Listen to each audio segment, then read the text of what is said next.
Eu posso consertar isso. Foi o que eu disse, com a voz quase falhando, no meio da Avenida Paulista completamente parada. Enquanto o Rolls Royce de 2 milhões soltava fumaça, celulares me cercavam como armas apontadas e o homem dentro do carro me encarava como se eu tivesse acabado de cometer um crime. O silêncio durou meio segundo. Depois veio a gargalhada. Alta, cruel, humilhante. Ele abriu a porta com violência, saiu do carro, ajustando o paletó caro, o anel de ouro riscando o couro importado e falou alto de propósito. Para todo mundo ouvir. Você? Um moleque sujo de graxa? Quer encostar no meu carro? As pessoas riram junto. Porque quando alguém poderoso ri de você, o mundo inteiro acha que tem permissão. O trânsito já tinha virado um caos. Buzina, grito, xingamento, gente filmando, gente torcendo para dar errado. Eu sentia o cheiro de motor queimado misturado com vergonha e com uma certeza esmagadora. Se eu errasse ali, minha vida acabava naquele asfalto. Foi quando ele completou, apontando o dedo na minha cara. Se você tocar nesse carro e estragar alguma coisa, eu te destruo. Eu engoli seco. Olhei para o capô fumegando. Olhei para as mãos sujas. Olhei para aquele homem que tinha tudo. E mesmo assim estava em pânico. E foi ali, naquele segundo, que algo que eu carregava desde criança decidiu sair da garganta. Se eu consertar, o senhor me paga quanto? A risada morreu na hora. O que aconteceu depois chocou todo mundo. Gente parou de filmar. Gente parou de rir. Gente começou a duvidar. Mas antes de eu te contar como eu fiz o impossível, você precisa entender como tudo começou. O que eu sofri, o que eu aguentei calado. E por que aquele momento não foi só sobre um carro quebrado? Foi sobre eu decidir se continuaria sendo pisado ou se nunca mais aceitava isso. E fica comigo até o final, porque eu ainda vou te contar a parte mais pesada de todas.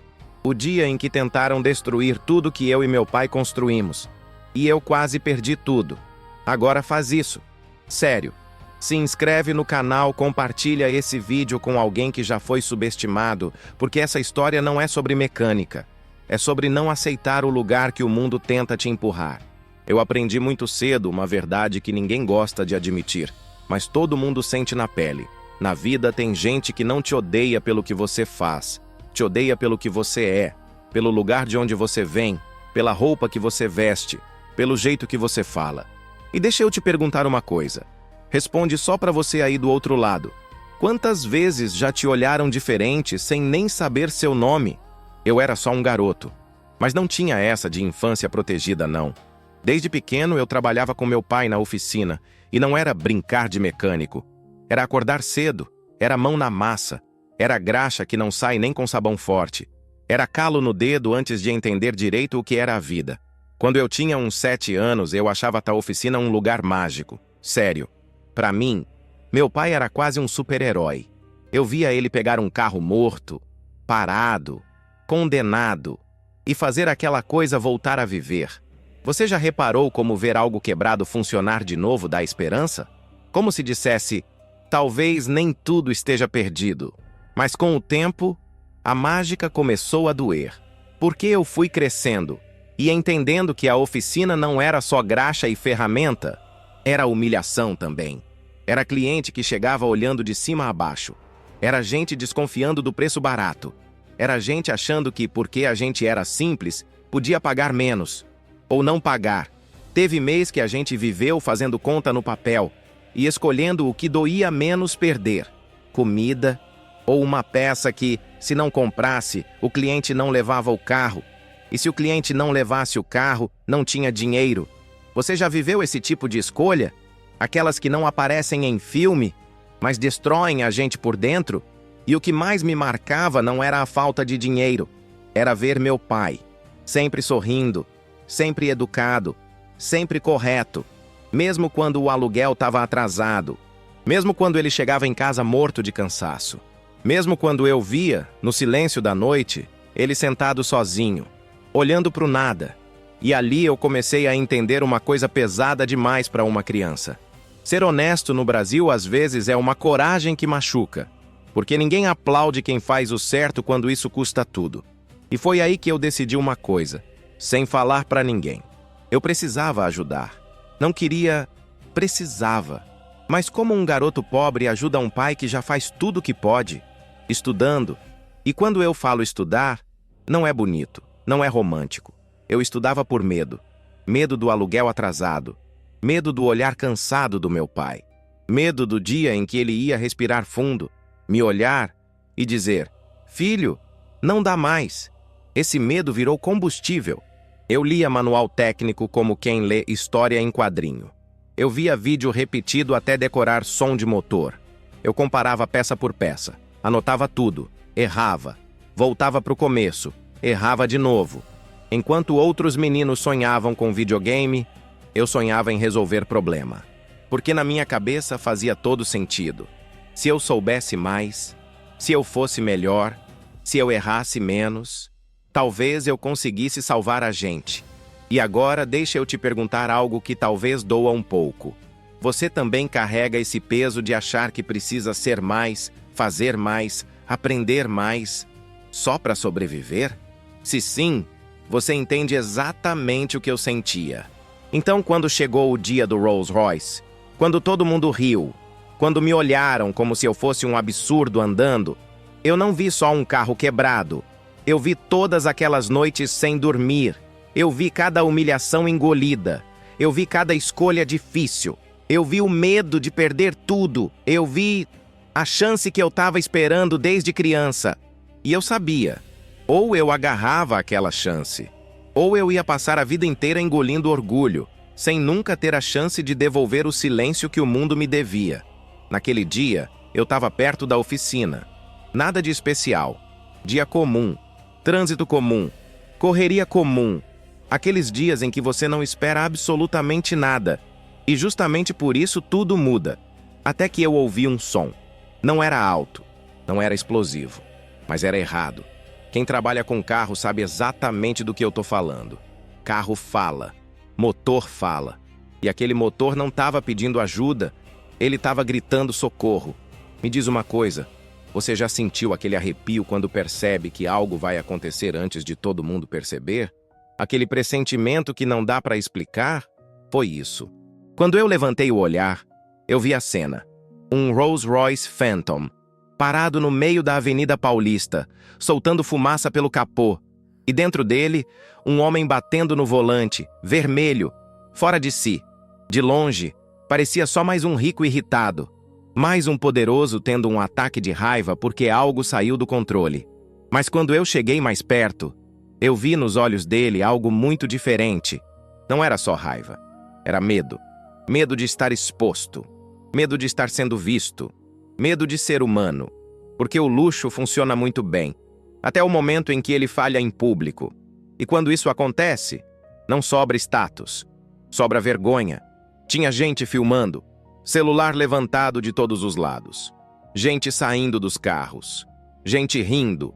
Gente apontando. Eu vi o rosto dele endurecer.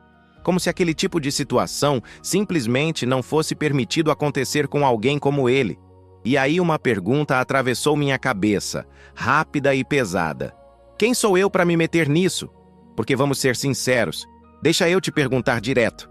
Quantas vezes você já deixou de ajudar, falar ou tentar, só porque achou que não era seu lugar?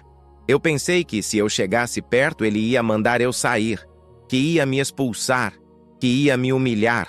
Mesmo assim, eu fui. Cada passo parecia mais pesado que o outro. O barulho do trânsito ficava distante. O nó na garganta apertava. Eu estava com vergonha da minha roupa. Vergonha da camiseta manchada. Vergonha das mãos sujas de graxa. Vergonha de ser quem eu era. E isso dói mais do que qualquer xingamento. Eu cheguei perto da janela. Bati de leve no vidro. E naquele segundo, antes mesmo de falar, eu pensei: se ele rir, eu volto para a invisibilidade de sempre. Mas eu falei e ele riu. Não foi um riso qualquer. Foi aquele riso que diminui, que autoriza o mundo a te tratar como piada. E eu senti esse riso como se fosse um tapa no rosto. Só que tinha uma coisa diferente dessa vez. Eu já tinha levado muito tapa da vida. Já tinha engolido humilhação. Já tinha abaixado a cabeça. Já tinha fingido que não doeu. E ali, parado na frente daquele carro que valia mais do que tudo que eu e meu pai já tivemos juntos, eu tomei uma decisão silenciosa. Eu não ia recuar, porque às vezes, o momento que define a sua vida chega sem aviso. E se você dá um passo para trás, ele nunca mais volta. E aquele Rolls Royce parado na minha frente não era só luxo quebrado. Era um teste, e eu estava prestes a descobrir se eu continuaria aceitando o lugar que o mundo me dava, ou se eu finalmente ia ocupar o meu. Ele saiu do carro devagar, alto, bem vestido. Perfume caro misturado com impaciência, o anel brilhando no dedo como se lembrasse o tempo todo quem ele era e quem eu não era. E eu nunca vou esquecer o olhar. Não foi curiosidade, não foi raiva no começo, foi aquele olhar que mede, que classifica, que decide, o olhar de quem pensa, sem precisar dizer em voz alta: "Você não pertence ao meu mundo." Você já sentiu isso? Aquele segundo em que alguém decide seu valor só pela sua aparência? Ele nem perguntou meu nome. Só falou, seco, apontando para o carro: "Você não vai encostar um dedo sujo nesse carro." E aquilo fez alguma coisa explodir dentro de mim. Não foi só raiva. Raiva eu já conhecia. Aquilo foi diferente. Foi como se todas as vezes que eu engoli humilhação, todas as vezes que baixei a cabeça, todas as vezes que me senti pequeno, tivessem se juntado num único segundo. Eu olhei em volta, vi o engarrafamento crescendo, vi as pessoas filmando, vi os celulares levantados, esperando o momento exato da minha queda. E eu pensei, ou eu saio daqui marcado para sempre, ou eu viro esse jogo agora. Deixa eu te perguntar algo bem direto. Quantas vezes você já ficou diante de uma escolha que podia te humilhar ou te transformar e travou? Eu não travei. As palavras saíram antes mesmo de eu ter tempo de pensar direito. Se eu consertar, o senhor me paga quanto? O mundo parou por meio segundo. Depois ele riu. Riu como quem acha engraçada a ousadia de alguém que não sabe o lugar dele. Riu como quem acredita que já ganhou. Mas mesmo rindo, ele aceitou. E isso foi o erro dele. Ele falou um valor, como quem joga uma esmola elegante. E eu aumentei. Porque naquele instante eu entendi algo que mudou tudo. Não era sobre dinheiro. Era sobre respeito. Era sobre não sair dali menor do que entrei. Quando ele apertou minha mão, fez isso com nojo, como se estivesse tocando em algo que precisava ser descartado depois. E ali, em silêncio, eu fiz uma promessa para mim mesmo. Você vai engolir essa risada. Não por vingança, mas por justiça. Porque eu sabia que não era só ele que precisava ver. Tinha gente demais olhando. Tinha gente demais esperando eu falhar. E naquele momento, aquela aposta deixou de ser entre eu e ele. Virou um campo de guerra, e eu ia provar. Não com grito, não com força, mas com resultado. Que o mundo não tem o direito de decidir quem eu sou. Eu abri o capô e o mundo ficou em silêncio. Não silêncio de ausência, silêncio de foco. Sabe quando tudo ao redor continua acontecendo, mas parece distante?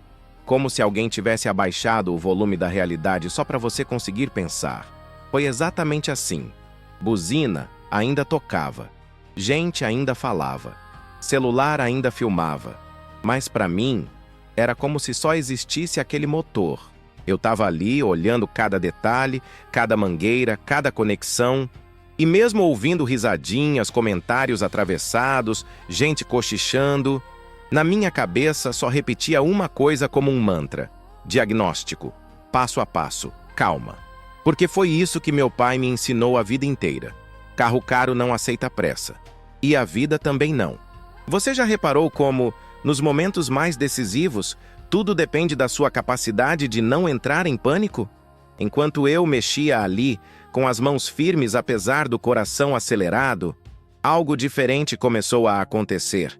Eu levantei o olhar por um segundo e vi uma coisa que eu nunca tinha visto antes. Nem todo mundo estava rindo. Tinha gente na calçada em silêncio. Tinha gente com o celular abaixado. Tinha gente olhando com curiosidade. E tinha gente, eu vi claramente, torcendo. E isso me atingiu forte, porque a gente cresce achando que ninguém está do nosso lado. Que se a gente cair, cai sozinho. Que errar é sentença. Mas ali, no meio do caos, eu pensei algo que quase me fez perder o foco. Talvez, só talvez, eu não seja invisível. E deixa eu te perguntar uma coisa bem direta agora, olhando para você que está assistindo. Quantas vezes você já se sentiu invisível, mesmo fazendo o seu melhor? Quantas vezes você foi subestimado só pela sua aparência, pela sua idade ou por vir de onde veio? Porque se isso já aconteceu com você, escreve nos comentários. Conta o que foi. Conta como te olharam. Conta como te fizeram sentir pequeno. Eu leio tudo. E mais importante, outras pessoas que estão assistindo vão ler também. Porque essa parte da história não é só minha. É aqui que algo muda. É aqui que a gente percebe que o problema nunca foi falta de valor. Foi falta de oportunidade.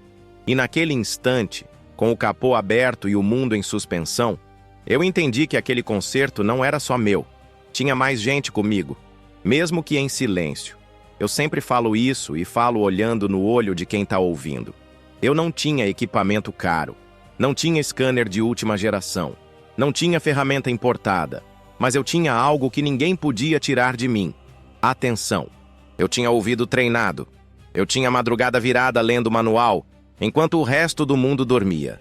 Eu tinha repetição, erro, correção, repetição de novo. E deixa eu te perguntar algo agora, bem direto. Você já foi subestimado porque não tinha os recursos certos, mesmo tendo capacidade? Porque é aqui que muita gente se perde. Existe uma mentira que repetem pra gente desde cedo. Que talento é dom. Que talento nasce pronto. E isso é uma das maiores armadilhas que existem. Talento não nasce pronto. Talento é construído. Construído no silêncio, na insistência, naquilo que ninguém vê. Eu vi a fumaça subindo. Eu ouvi o som antes do carro morrer de vez. Eu senti o cheiro diferente no ar. E tudo isso junto virou um mapa na minha cabeça. O cara lá dentro achava que era azar, destino, coisa que acontece. Mas eu sabia de uma coisa simples que muda tudo. Motor não tem azar. Motor tem causa. E quando eu falei, com calma, o que eu achava que era, a risada parou. Você já reparou como o silêncio chega rápido quando alguém percebe que pode estar errado? Uma coisa é um moleque falar qualquer coisa. Outra coisa é um moleque falar com precisão. E naquele instante, eu vi algo quase imperceptível acontecer. O rosto dele mudou. Só um detalhe. Um microsegundo. Mas eu vi. Era a dúvida. Como se pela primeira vez uma pergunta atravessasse a cabeça dele. E se esse garoto realmente souber? E eu te juro, ver dúvida nascer no rosto de alguém arrogante, de alguém que te olhou de cima, é um gosto que você nunca esquece. Porque naquele segundo, antes mesmo do carro ligar, eu já tinha provado uma coisa. Minha mente valia mais do que qualquer ferramenta que eu não tinha. Eu não vou te encher de detalhe técnico chato porque o ponto aqui nunca foi a peça. O ponto sempre foi o que aquele momento representou. Mas deixa eu te contar exatamente o que eu senti, porque isso você precisa imaginar comigo. Meu coração batia tão forte que parecia querer sair pela boca. Cada batida era um lembrete. Se você errar agora, todo mundo vai ver. Eu senti medo. Medo real. Aquele medo que não paralisa, mas aperta o peito e pergunta: e se você não for tudo isso que acredita ser? Ao mesmo tempo, e isso é o mais estranho, eu senti uma calma absurda. Uma calma que não vinha de confiança cega, mas de preparo. De tudo que eu tinha vivido até ali. Porque naquele instante, com dezenas de pessoas olhando, celulares gravando, risadinhas presas na garganta, era como se eu finalmente estivesse exatamente onde eu devia estar. Você já viveu isso? Aquele momento em que tudo ao redor vira pressão, mas por dentro você sente: é agora. Eu nasci para isso. Quando eu terminei, limpei a mão no pano, fechei o capô devagar e falei a frase que decidiu tudo: pode ligar. A voz dele tremeu quando respondeu. E eu percebi na hora. Ele não queria que funcionasse. Porque se funcionasse, não era só o carro que voltava à vida. Era o orgulho dele que morria ali. Ele girou a chave. E quando o motor pegou, liso, perfeito, sem falhar, a cidade calou. Não foi um silêncio comum. Foi aquele silêncio pesado, denso. O silêncio que nasce quando alguém acaba de ser provado errado. Não tinha buzina. Não tinha risada. Não tinha comentário. Só respeito. E foi ali, naquele segundo exato, que eu entendi uma verdade que mudou minha vida. O mundo muda de tom quando você entrega resultado. Não quando você promete. Não quando você explica. Não quando você implora. Quando você entrega. E talvez agora eu precise te perguntar algo bem direto. Qual é o resultado que você está segurando aí dentro? Esperando a hora certa de mostrar para o mundo. Porque quando você mostrar, o silêncio vai falar por você. Depois que o carro funcionou, veio a parte curiosa. Todo mundo queria filmar minha cara. Celular apontado. Pergunta jogada no ar. Gente me chamando do que nunca tinham me chamado antes. Gênio. Prodígio. Menino do Rolls Royce. Soava bonito. Soava grande. Mas sabe o que ninguém filmou? Eu voltando para a oficina no fim do dia. A porta velha rangendo. O cheiro de graxa misturado com preocupação. A realidade ainda estava lá, me esperando. Aluguel atrasado. Conta acumulada. Peça para comprar. Cliente que precisava do carro, mas não tinha dinheiro. E naquela noite, eu olhei para o meu pai, sentado em silêncio, cansado, e uma frase atravessou minha cabeça como um soco. Fama não compra comida. Você já sentiu isso? Já teve um momento em que o mundo te aplaudiu? Mas quando a porta fechou, nada tinha realmente mudado? Foi ali que eu entendi uma verdade dura, mas libertadora. Reconhecimento é barulho. Resultado é sustento. E é por isso que eu tô falando com você agora, direto, sem rodeio. Se inscreve nesse canal, agora. Não porque eu preciso de número, mas porque aqui a gente conta histórias que acordam. Histórias sem maquiagem, sem fantasia, sem promessa vazia. Esse canal não é para te distrair, é para te fortalecer. E se hoje você sente que ninguém te vê, que seu esforço passa batido, que seu talento ainda não virou resultado, fica comigo, porque eu também já fui invisível. Eu também já ouvi aplauso que não pagava conta. E tudo começou a mudar no dia em que eu parei de aceitar isso como destino. No dia seguinte veio o convite, reunião, endereço chique, prédio gigantesco, desses que parecem outro planeta. Eu e meu pai entramos ali com roupa simples, sapato gasto, mão marcada de graxa que não sai nem com esfregão. E aquele sentimento antigo voltou na hora, pesado no peito.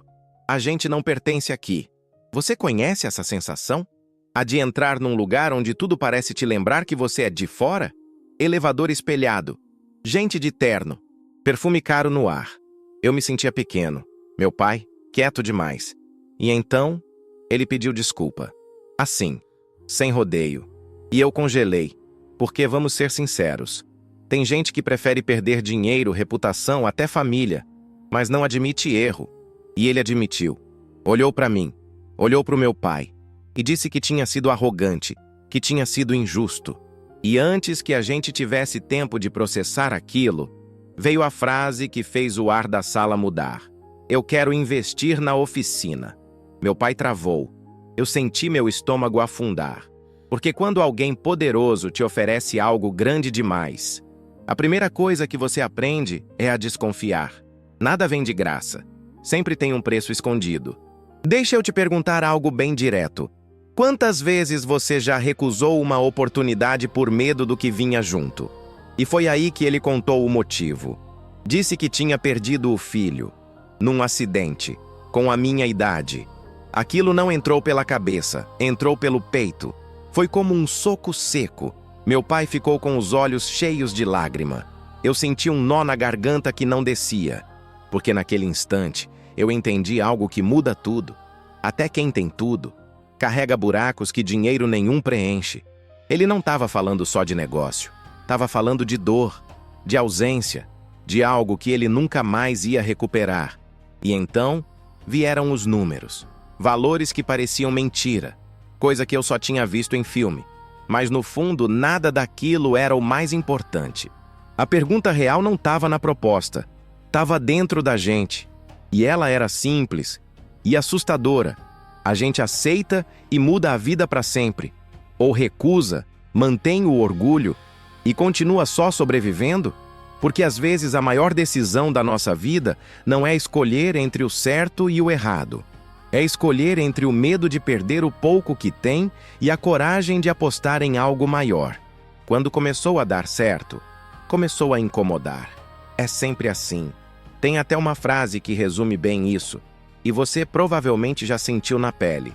Quando você melhora, você perde gente. E eu perdi. Começou a aparecer gente rica querendo testar meu talento. Não para resolver problema, mas para se sentir superior. Gente fazendo piada disfarçada de elogio. Gente entrando na oficina como se estivesse visitando um zoológico. Apontando, olhando, comentando, como se eu fosse uma curiosidade exótica. E deixa eu te perguntar uma coisa, bem direta. Você já sentiu que alguém te tratou como entretenimento, não como pessoa? Teve um cara específico que me olhou de cima a baixo, sorriu de canto e falou de um jeito que fez meu estômago embrulhar. Não foi grito, não foi xingamento, foi pior.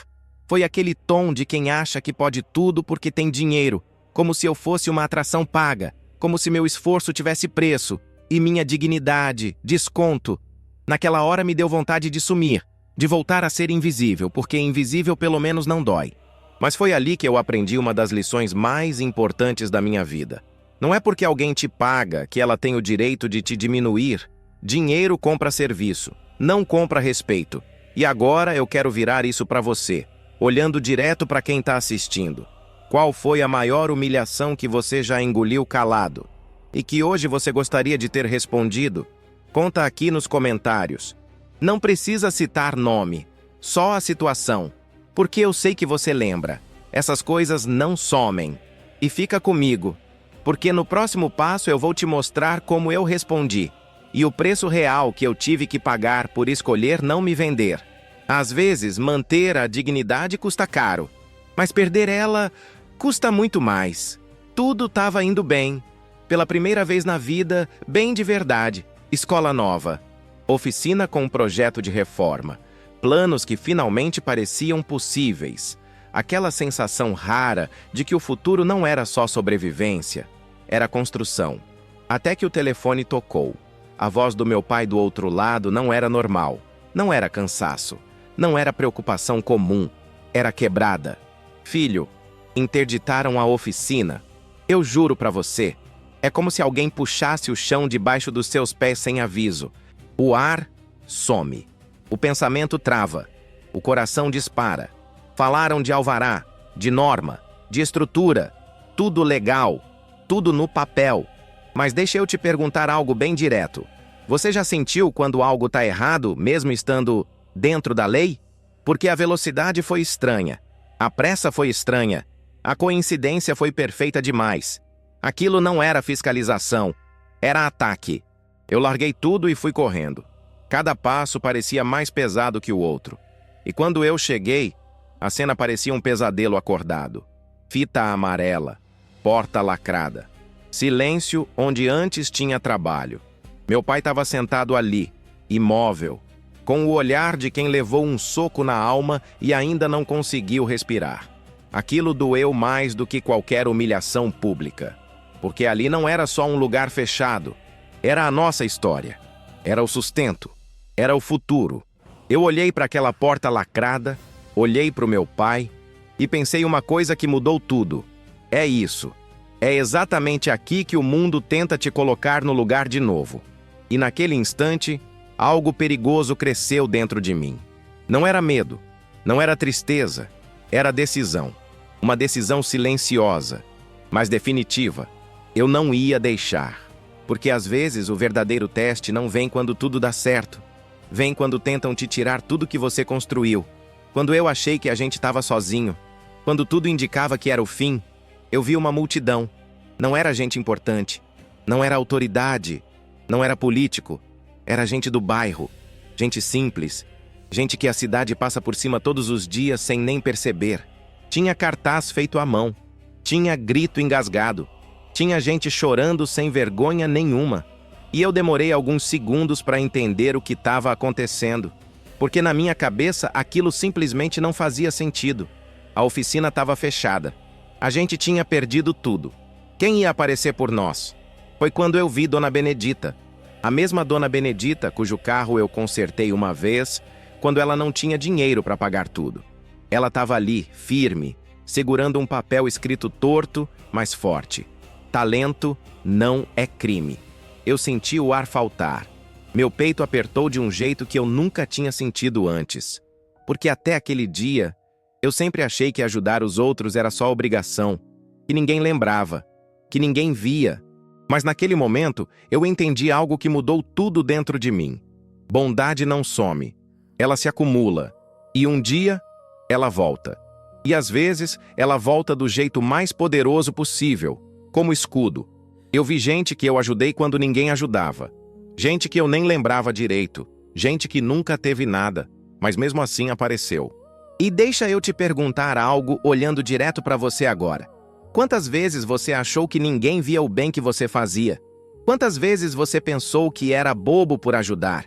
Eu pensei isso muitas vezes, mas ali, com aquela multidão gritando pela gente, eu percebi, nada do que você faz com o coração é desperdiçado. E agora, eu quero virar isso para você. Comenta com sinceridade.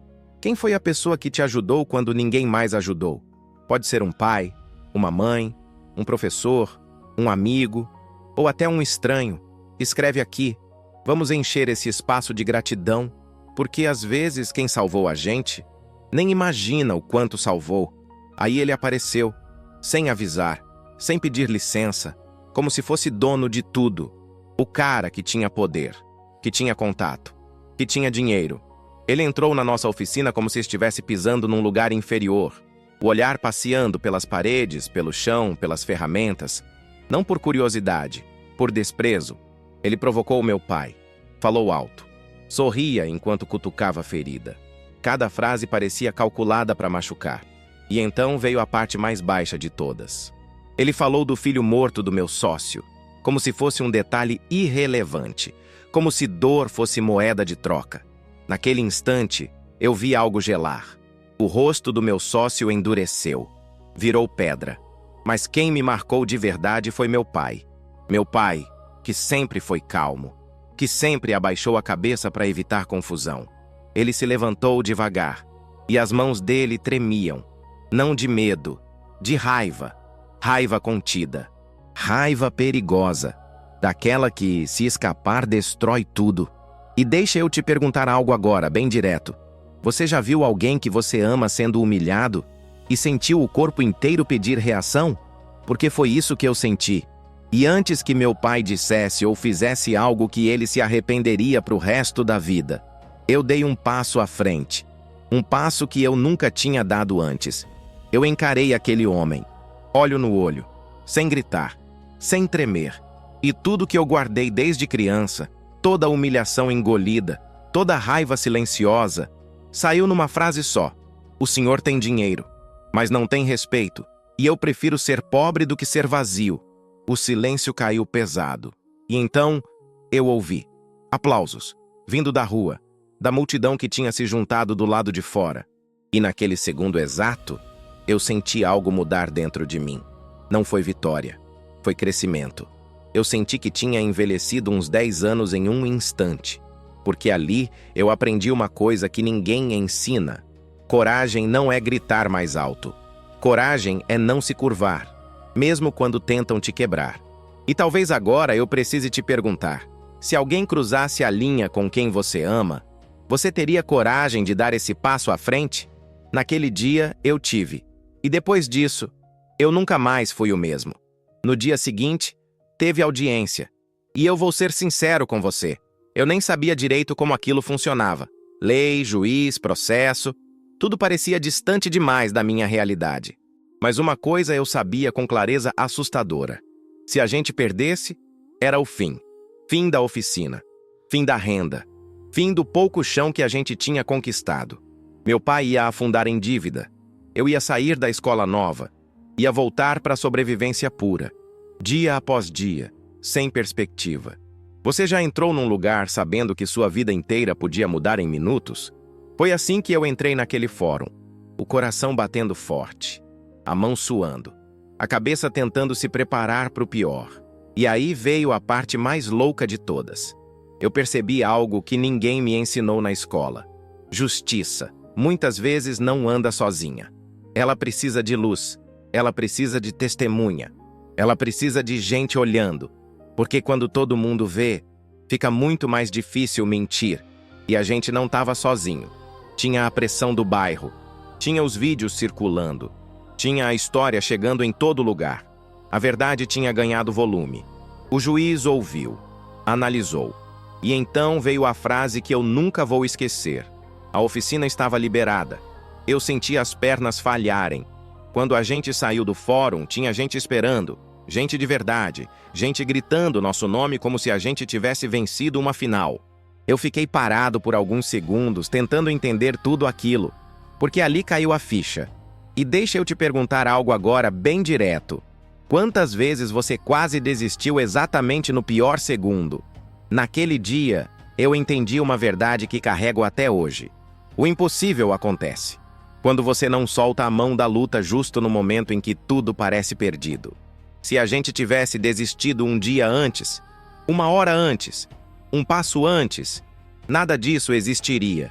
E talvez essa seja a mensagem que você precisava ouvir agora. Depois disso, a oficina virou outra. Equipamento novo, espaço maior, cliente chegando, agenda cheia. Por fora, parecia que a vitória tinha sido só financeira. Mas por dentro, o que me deixava realmente feliz era outra coisa. Eu olhava para o bairro, olhava para as mesmas ruas onde eu cresci, para os mesmos rostos cansados, e pensava, eu não cheguei aqui sozinho, e não quero ir mais longe sozinho. Foi ali que algo virou dentro de mim. Porque vencer sozinho é barulho, mas vencer levando gente junto, isso vira legado.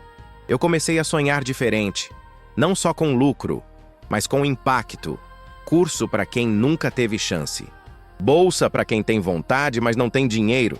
Treinamento para molecada que cresce achando que talento não serve para nada, porque eu lembro exatamente como é ser uma criança cheia de vontade e completamente sem oportunidade. Você olha em volta e pensa, não é para mim. Isso não é lugar para gente como eu. E dói. E deixa eu te perguntar algo agora, bem direto, olhando para você. Se você tivesse poder hoje, o que faria com ele?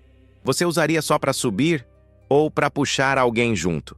Agora eu quero ouvir você. Comenta aqui de verdade. Se você pudesse criar uma oportunidade para os jovens da sua cidade, o que você criaria? Curso? Oficina? Música? Esporte? Programação? Outra coisa?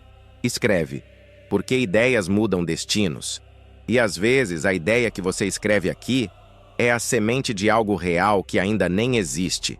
Eu aprendi isso do jeito mais forte possível. O sucesso só faz sentido quando vira ponte, e não muro. Eu te falei que eu ia voltar lá no começo. Então volta comigo, só por um segundo. Respira, e imagina a cena comigo. Eu, com a mão suja de graxa. O trânsito parado, gente rindo, celulares apontados, um carro de luxo morto no meio da rua e eu perguntando com a voz firme apesar do medo, eu posso consertar isso? Naquele dia, eu realmente achei que estava consertando um motor. Mas hoje eu sei, eu não estava. Eu estava consertando algo muito maior do que metal, peça ou engrenagem. Eu estava consertando a ideia que tinham colocado dentro de mim desde criança. A ideia de que eu era pequeno demais para sonhar grande. Eu estava consertando o orgulho do meu pai, que a vida tentou quebrar aos poucos. Conta atrasada por conta atrasada. Humilhação por humilhação. Eu estava consertando o coração de um homem que perdeu um filho e endureceu para não sentir dor nunca mais. E eu estava consertando, talvez o mais importante de tudo, o jeito que eu mesmo me enxergava. Porque aquele concerto provou uma verdade que ninguém nunca mais vai conseguir apagar. Talento não tem CEP. Dignidade não tem preço. E no fim das contas, o que te sustenta não é status, é caráter. Agora deixa eu falar direto com você, sem história, sem metáfora. O que na sua vida está quebrado hoje, mas ainda pode ser consertado?